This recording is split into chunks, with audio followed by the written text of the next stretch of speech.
Hey everyone, I'm Jackson Farrell. Welcome back to Hot Pile of Garbage with our Undertale playthrough. For this episode, I figured I'd do something a little bit different from previous. I want to take an episode to just sort of decompress, talk about my experience, and also, you'll note that there is no more cursor. Previous episodes periodically had the mouse cursor visible.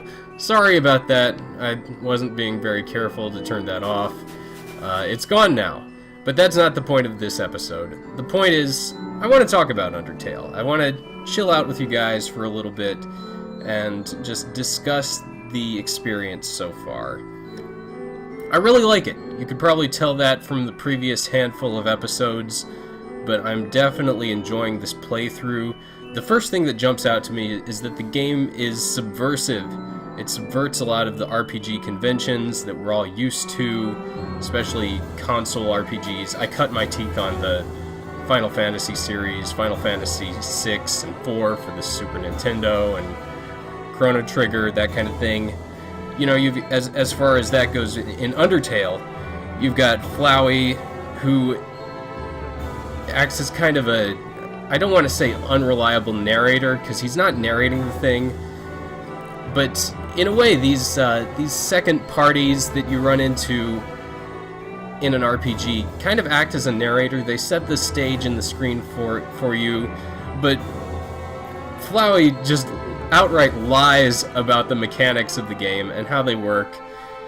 That was interesting to me. And then you've got Toriel, who acts as the tutorial for the game, but she's overprotective, and you don't grow and experience the game by strictly following everything that she hands out to you. And that kind of resonated with me, you know? That's been a theme in my own life, I feel, especially recently, that at some point you've got to step out into the world on your own, you know, out from the protection of those who love you, and the people who love you will let you step out like that, if they really do care about your growth as a person. And then there was Papyrus's litany of anticlimactic traps, which subverts expectations in an RPG, that when you're presented with a puzzle, it's going to be some challenge to your brain, instead of some ridiculous joke. And hands down, my favorite joke in Undertale so far has got to be Papyrus's random trap with the floor tiles of different colors, and how the whole thing just turns out red. That was fantastic. I loved that. So I'm enjoying the way that it kind of turns your expectations upside down with the RPG thing. The mechanical twists on the genre as well, I'm enjoying. The fact that it requires some reflexes for your defenses, I enjoy that a lot.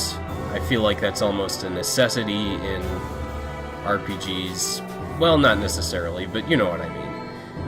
The fact that you beat your enemies, if you're going the pacifist route, by figuring out what makes them tick. You know, it's kind of like each enemy is a puzzle. I enjoyed that. I understand that if you actually choose the fight command, a timed hit kind of thing pops up, and it once again tests your reflexes in the same way that defending yourself does, more or less. But we haven't seen that yet. And I hope we don't in this playthrough. I hope I don't cave to my baser instincts. I'm sure Flowey would love that if I did, but I don't plan on it. Just because this is a unique opportunity. It's an RPG where you don't have to kill anyone, which is both a mechanical and a contextual, plotline-oriented subversion of the expectations of the genre. Wow, look at me. What am I, in college here? But all of this analysis and stuff doesn't really boil down to much if the game doesn't make you want to play more, and it does make me want to play more. I really like what I've seen so far. It's well put together. There are characters who are interesting, between Flowey, Toriel, Papyrus, the Froggets, Sans. I almost forgot Sans. How could I do that? The dogs, just the endless parade of dogs, and these figures who are up ahead, standing in the shadows. You know, Undyne and the king of the underworld. There's clearly something going on down here, something political, some gears are moving. And I wanna uncover more of those mysteries. Gosh, I hope we solve this mystery. Hands on hips. That's basically where we're at. And you can tell I want to play more. I keep saying I want to play more. So why am I wasting any more of our time with this little pause, this little breakdown? Let's play some more Undertale. I'll see you guys in the next episode. It'll be up right quick, and y'all can watch it. I'll see you then. This has been Jackson Farrell with Hot Pile of Garbage. We may be garbage, but we're not trash. Stay classy, everybody. And, hey, in the comments, tell me what you think of this Undertale playthrough before, and if you're playing along with me, what you think of Undertale. No spoilers! I'm very much looking forward to playing some more of this spoiler-free. Okay, this is the actual, honest to gosh, end of the episode. How about that?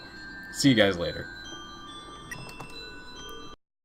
And we're gonna be playing Emily is Away, the instant messenger simulator. I have no idea what this is, so this should be interesting. Yeah, I'm looking forward to it.